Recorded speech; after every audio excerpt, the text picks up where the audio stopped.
Hello guys, once again welcome back to my YouTube channel Crypto Daily. Today's video we are going to answer a daily quiz for a XENEA wallet as I used to provide it daily. If this is your first time to cross my YouTube channel, kindly click the subscribe button, click the notification bell so that you'll be notified whenever I upload a video. So let's claim our daily check-in here.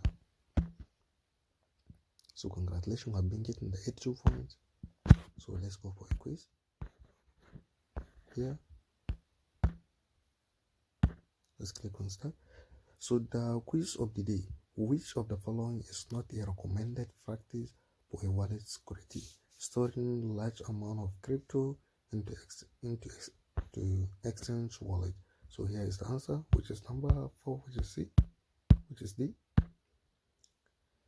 So congratulations, I've been getting the correct answer. So I always come for a mission because we have a daily checking for a useful protocol and extra.